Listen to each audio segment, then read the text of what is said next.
नमस्कार मित्रमैत्रिणींनो, माझं नाव मयुरी नंदा दादासाहेब जानकर. नुकत्याच पार पडलेल्या महाराष्ट्र लोकसेवा आयोगाच्या गट ब 2024 पोलीस उपनिरीक्षक म्हणजेच PSI पदी माझी निवड झालेली आहे. माझी कौटुंबिक पार्श्वभूमी सांगायची झाली तर मानखटावमधील वडूज या गावी माझा जन्म झाला आणि प्राथमिक शिक्षण देखील त्याच ठिकाणी झालं. त्याच्यानंतरच्या पदवीच्या शिक्षणासाठी मी छत्रपती शिवाजी कॉलेज सातारा या ठिकाणी पदवीचं शिक्षण पूर्ण केलं. पदवीचं शिक्षण पूर्ण झाल्यानंतर डायरेक्ट एम-पी-एस-सीकडे येणे हा माझ्यासाठी मार्ग नव्हता. कारण कौटुंबिक परिस्थिती त्या प्रकारची नव्हती. त्याच्यामुळं मग मी पोलीस भरतीचा मार्ग निवडला. 2017ला पोलीस भरतीची तयारी करून 2018 मध्ये निघालेल्या भरतीत मुंबईला पोलीस म्हणून नियुक्त झाले. 2018 मध्ये जॉइनिंग झाल्यानंतर एक 2-3 वर्षाचा वेळ मला मुंबई शहर, माझी ड्युटी आणि हे सगळं मॅनेज करण्यामध्ये निघून गेलं. त्याच्यानंतर 2021ला असा टर्निंग पॉइंट आला, की अभ्यासिकेमध्ये अभ्यास करत असताना सोबतच्या सहकर्मी होते. त्यांनी सांगितलं, की जितका वेळ तुम्ही अवांतर वाचनामध्ये स्पेंड करत आहात किंवा इन्व्हेस्ट करत आहात, तेवढाच वेळ जर तुम्ही एम-पी-एस-सीमध्ये किंवा एम-पी-एस-सीचा अभ्यास करण्यासाठी स्पेंड केला, तर तुम्ही पोस्ट होल्डर होऊ शकता. ती एक गोष्ट. त्याच्यानंतर घरच्यांचं प्रत्येक कॉलवर असायचं, की "अभ्यास करतेयस का? एम-पी-एस-सीचा अभ्यास करतेयस का?" आणि त्यातून चालू झालेला हा एम-पी-एस-सीचा प्रवास. त्याच्यानंतर मग 2021-22ला ठरवलं, की नाही आता आपण मॅनेजमेंट करून, टाईम मॅनेजमेंट करून एम-पी-एस-सीचा अभ्यास करायचा. त्यावेळेस मग असं झालं, की सुरुवातीला घरात कुणाचं बॅकग्राऊंड नसल्यामुळं किंवा शिक्षणाची कुणाला माहिती जास्त नसल्यामुळं अभ्यास करताना सुरुवातीला खूप साऱ्या अडचणी आल्या.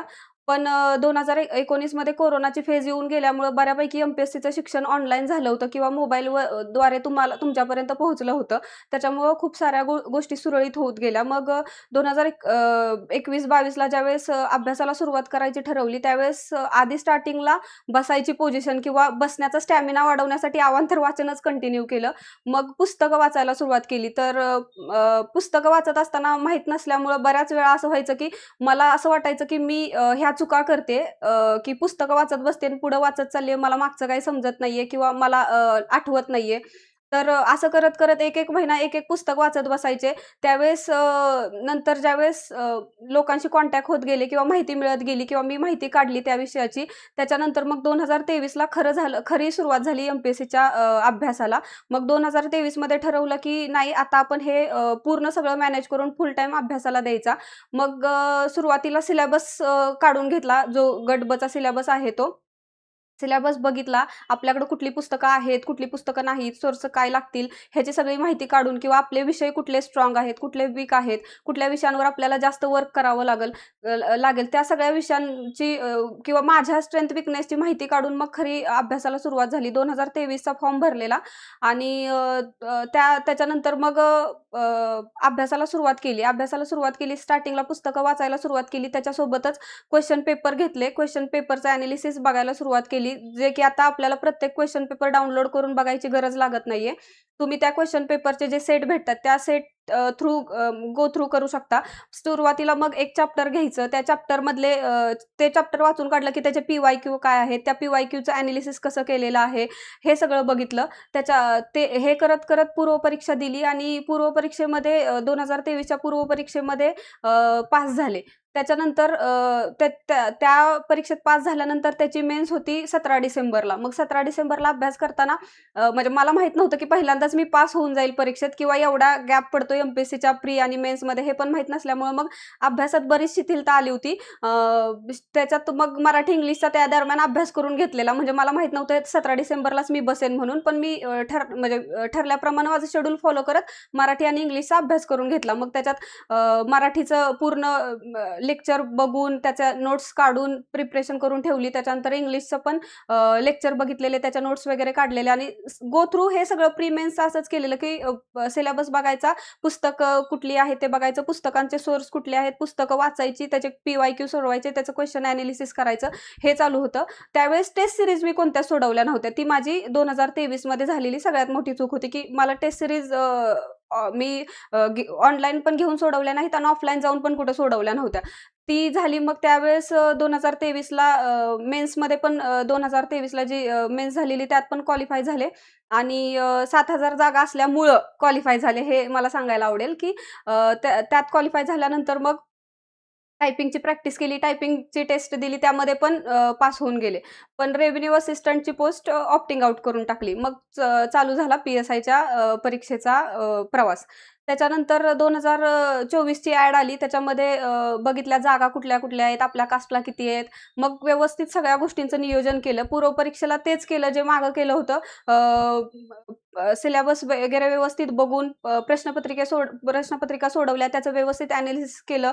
त्याच्यानंतर टेस्ट सीरीज ह्यावेळेस मी सगळ्यात जास्त फोकस केलेला की टेस्ट सीरीजवर. भलेही ऑफलाईन असू देत, पुण्यासारख्या ठिकाणी येऊन असू देत, पण बऱ्यापैकी जास्तीत जास्त टेस्ट सीरीज सोडवण्याचा प्रयत्न केला. मेन्सच्या मध्ये चांगला स्कोर आला, त्याच्यामुळं मेन्सचा कॉन्फिडन्स होता की आपली मेन्स निघून जाईल.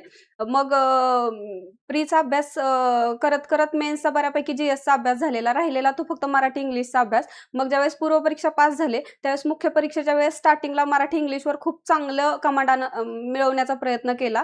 जो की इंग्लिशमध्ये बऱ्यापैकी आपण वीक असतो, तर त्याच्यावर फोकस करून त्याचे टेस्ट सीरीज सोडवून आपल्या कुठं चुका होत आहेत, आपला प्लस पॉईंट कुठला आहे, वीक पॉईंट कुठला आहे, त्याच्यावर फोकस करून जे तुमचे प्लस पॉईंट आहेत ते तर ठीक आहे, ते तुम्हाला मार्क मिळवून देणारेच असतात. पण जे तुमचे मायनस पॉईंट आहेत त्याच्यावर तुम्ही जास्त वर्क करून कसं त्याला तुमचे प्लस पॉईंट बनवू शकता ह्याच्यावर वर्क केलं. आणि अशा प्रकारे मग मेन्सचा पेपर झाल्यानंतर चांगला स्कोर आलेला. त्याच्यामुळं मग नंतर ग्राउंडची तयारी केली. ग्राउंडची तयारी करत असताना बऱ्यापैकी गॅप पडलेला अभ्यासामुळं फिजिकल ॲक्टिव्हिटीमध्ये. त्याच्यामुळे शरीराला शिथिलता सगळ्यांच्याच आलेली असते. त्याप्रमाणे मला पण झालं. स्टार्टिंगला थोडे दिवस भरपूर त्रास झाला ग्राउंड करत असताना.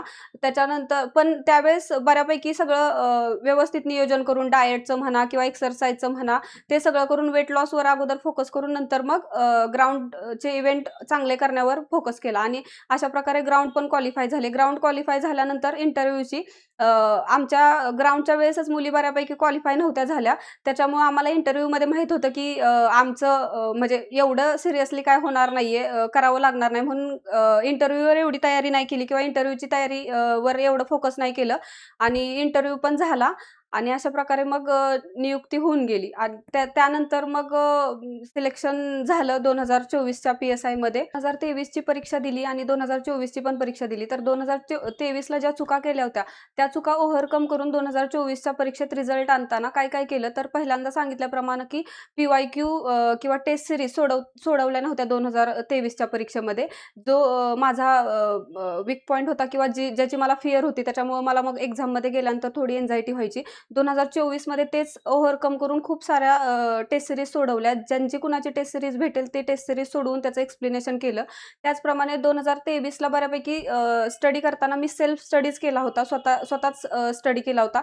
जे की 2024 मध्ये माझ्याकडे एक चांगला डिस्कशन पार्टनर असल्यामुळे त्याचा मला फायदा असा झाला की एवढ्या मोठ्या प्रवासात एम-पी-एस-सीचा हा 2-3 वर्षांचा प्री, मेन्स, ग्राउंड खूप मोठा प्रवास आहे. तर या दीर्घ प्रवासात जात असताना तुम्ही स्वतः एकटे कंटिन्यू एवढे एनर्जेटिक किंवा पूर्ण फोकस्ड राहू शकत नाही.